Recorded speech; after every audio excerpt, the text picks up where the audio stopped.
네, 안녕하십니까. 오늘도 일상기도회를 통해서 하루를 시작하는 여러분에게 하나님의 은혜와 격려가 있기를 원합니다. 오늘 본문은 역대상 5장 1절에서 6장 81절까지의 말씀입니다. 우리는 계속해서 역대상 앞에 위치한 긴 족보를 살펴보면서 나가고 있습니다. 이 족보는 굉장히 길고 이름도 수도 없이 나열되어 있죠. 앞선 족보에서 살펴봐온 것처럼 오늘 등장하는 이 족보에도 나름대로의 의미를 가지고 있다고 할 수 있습니다. 그래서 이 족보를 통해서 하나님의 뜻이 무엇인지, 오늘 우리에게 족보를 통해서 말씀하는 것이 무엇인지를 함께 나누어 보고자 합니다. 첫 번째로 등장하는 것은 르우벤 지파의 족보입니다. 5장 1절에서는 이스라엘의 장자 르우벤의 아들들은 이러하니라 라고 기록을 하고 있습니다. 우리가 알다시피 르우벤은 이 야곱, 이스라엘의 맏아들이었습니다. 그런데 오늘 말씀인 5장 1절에 보면 이 르우벤이 어떠한 행동을 했다고 나옵니까? 그의 아버지의 침상을 더럽혔으므로 장자의 명분이 이스라엘의 아들 요셉의 자손에게로 돌아가서 족보의 장자의 명분대로 기록되지 못하였느니라 라고 기록을 하고 있는 겁니다. 겉보기엔 이름이 가장 앞에 있지만 실제로는 하나님 앞에서 그 위치를 잃어버린 거죠. 하지만 그 이름이 족보에서 완전히 사라지지 않았습니다. 5장 3절부터 시작해서 이 르우벤의 아들들의 이름들이 등장을 하고 르우벤이라는 이 인물의 이름이 여전히 성경의 족보에 등장하고 있다는 겁니다. 이것은 우리에게 어쩌면 격려가 되기도 합니다. 이 르우벤이 등장한다는 것은 하나님께서 징계하시되 이 르우벤을 완전히 버리지 않았다는 의미인 거죠. 우리가 때로 실수하고 하나님 앞에 잘못을 저지를 때가 있습니다. 그럴 때 하나님은 우리에게 책임을 물으시지만 기억에서 완전히 지워버리지 않는다는 거죠. 하나님은 우리에게 은혜의 그 길을 여전히 제공하고 계시는 분이라는 겁니다. 이제 5장 11절에서는 또 다른 족보가 등장하는데 갓 자손의 족보가 등장합니다. 5장 11절에서는 갓 자손은 르우벤 사람을 마주 대하여 바산 땅에 거주하면서 살르가까지 다다랐으니 라고 기록을 하고 있습니다. 이 지파에 대해서 이야기하면서 동일하게 이 족보의 이름들이 등장하지만 특별히 한 구절이 눈에 띕니다. 5장 20절에서 기록되어 있는데 본문은 이렇게 기록합니다. 5장 20절에서는 도우심을 입었으므로 하갈 사람과 그들과 함께 있는 자들이 다 그들의 손에 패하였으니 이는 그들이 싸울 때에 하나님께 의뢰하고 부르짖음으로 하나님이 그들에게 응답하셨음이라 라고 기록을 하고 있습니다. 그들도 어쩌면 그저 한 인물로서 족보에 등장하는 이름만 등장할 수도 있는 사람들이었지만 하나님께서 이 갓 지파 가운데 특별히 한 구절을 추가하시면서 그들이 하나님과 함께 했던 전쟁을 치루었다는 것을 보여주고 있습니다.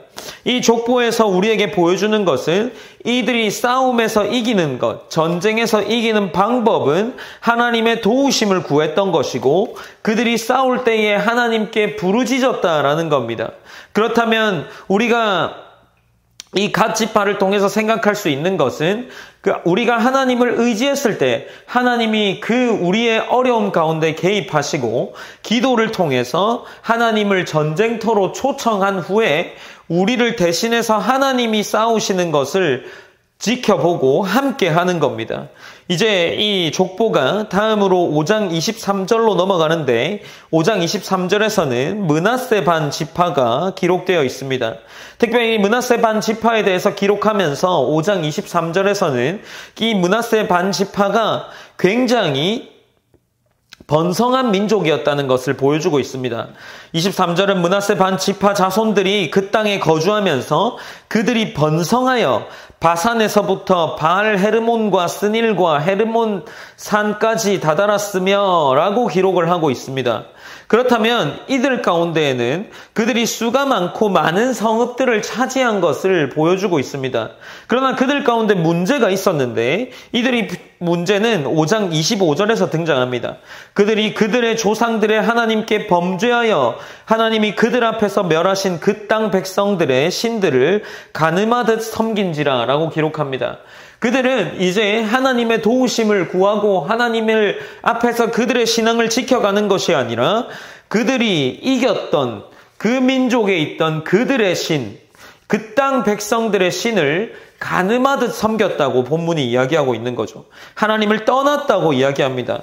그래서 이제 이 므낫세의 반 지파도 번성했음에도 불구하고 그들이 결국 하나님 앞에서 징계를 받았다라는 것을 이야기하고 있습니다. 그래서 5장 26절에서는 그러므로 이스라엘 하나님이 아스르 왕 불의 마음을 일으키시며 라고 기록을 하죠. 우리가 이 족보를 통해서도 그들이 비록 하나님의 백성으로서 하나님의 족보에 섬겨 들어가 있지만 이 족보에서 그들이 징계받았다는 것을 이야기하고 있습니다. 그렇다면 하나님의 백성으로서, 동일한 하나님의 백성으로서 우리가 이 본문을 보고 볼 때에 우리가 번성할 때, 형편이 좋을 때, 일이 잘 풀릴 때, 몸이 건강할 때, 사람들에게 인정받을 때도 우리는 어떠한 삶을 살아야 합니까? 하나님을 기억해야 한다는 겁니다. 하나님을 잊으면 그 번영은 오히려 그 잘됨은 심판의 문이 되는 거죠. 므낫세 반 지파는 하나님보다 그들이 옳다고 생각했던, 그들이 풍요로워 보이는 그러한 삶을 선택했다가 하나님으로부터 크나큰 징계를 받게 됩니다. 그리고 마지막으로는 본문에서 가장 긴 족보가 등장합니다. 6장 1절에서 81절까지의 족보가 등장하는데 이 족보는 레위 지파의 족보입니다. 이 지파가 얼마나 큰 비중을 차지하는지가 이 기록된 양으로서도 보이고 있다라는 거죠. 그것의 상징성과 중요성을 보여줍니다. 이들은 땅을 기업으로 받지 않았던 지파죠. 대신 하나님께서 레위 지파에게 내가 너희의 기업이 되겠다 말씀하셨던 그런 지파가 레위 지파입니다. 세상은 땅과 재산을 자랑하지만 이 레위 지파는 하나님 자신을 소유한 자가 가장 복된 자라고 선언하는 것을 느끼게 합니다. 이 족보를 보면 어떤 내용이 기록되어 있습니까? 제사장의 계보와 찬양하는 자들의 이름이 계속해서 기록되어 있습니다. 성막에서 섬깁니다. 제사를 드립니다. 노래했던 사람들의 이름이 다 기록되어 있습니다. 그 이유는 단 하나이죠. 하나님께서 예배하는 자들의 삶을 잊지 않으시기 때문입니다. 사랑하는 성도 여러분, 계속해서 족보를 살펴보겠지만 우리가 앞서 살펴봐온 족보들도 마찬가지로 족보가 주는 메시지가 있다라는 겁니다.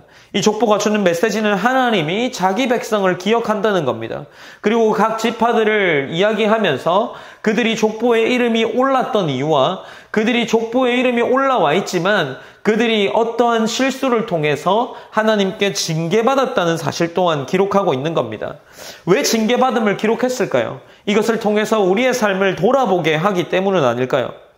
우리는 이 족보를 통해서 하나님께 이 르우벤 족보를 통해서 은혜는 끊어지지 않는다는 것을 들었습니다. 각 지파를 통해서 기도로 싸울 때 하나님이 대신하여 싸워주신다는 것을 들었죠. 므낫세 지파를 통해서는 풍요 속에서, 나의 잘됨 속에서도 우리의 신앙을 지켜나가야 한다는 것을 들었습니다. 그리고 레위 지파를 통해서 하나님을 섬기는, 예배하는 삶은 반드시 하나님께 기억된다는 사실을 함께 나누었습니다. 우리가 오늘도 이 족보를 통해서 하나님의 말씀을 나누길 원합니다. 이 족보를 통해서 우리가 기도하는 것은 우리가 예배자로서의 이름이 하나님 나라에, 그리고 하나님의 마음에 기억되기를 원합니다 라고 기도하셨으면 좋겠습니다. 그러나 우리가 하나님의 나라에 우리의 이름이 기록되기를 기도하지만 우리의 삶의 흔적 속에서 우리가 남기는 것은 나의 이름이 아닌 삼위 하나님의 이름이 되기를 기도합시다. 우리가 오늘 하루의 삶을 살아갈 때 우리의 삶을 통해서 하나님이 기억되는 삶을 살게 하시고, 내가 삶을 살아가는 그 흔적 속에 나의 어떤 풍요나 잘됨이 기록되는 것이 아니라 하나님의, 삼위 하나님의 능력과 영광이 그 흔적 가운데 남아있기를, 오늘 하루의 삶 가운데 그러한 삶을 살기를 기도하셨으면 좋겠습니다. 제가 기도하고 오늘의 일상기도회를 마무리하도록 하겠습니다. 사랑의 하나님, 감사합니다. 하나님, 오늘도 일상기도회를 통해서 족보를 살펴봅니다. 이 긴 족보이지만 각 족보, 지파에 등장하는 족보를 통해서 우리가 하나님께서 우리에게 주시는 메시지를 통해 우리의 삶을 돌아봅니다. 하나님, 우리가 함께 나누었던 기도 제목처럼 오늘 우리의 삶이 하나님 앞에서 하나님께 기억될 수 있는 삶을 살게 하시고, 우리가 하나님께 기억될 수 있는 삶을 살지만 우리가 살아내는 삶을 통해서 그 흔적 속에 남는 것은 나의 이름이 아닌 삼위 하나님이기를 함께 기도하며 나아갑니다. 온전히 하나님께서 우리의 삶을 이끌어가 주시고 오늘 하루의 삶도 하나님 앞에 귀히 살아낼 수 있는 삶 될 수 있도록 인도하여 주시옵소서. 모든 영광 하나님께 올려드리며 살아계신 예수님의 이름으로 기도드립니다. 아멘.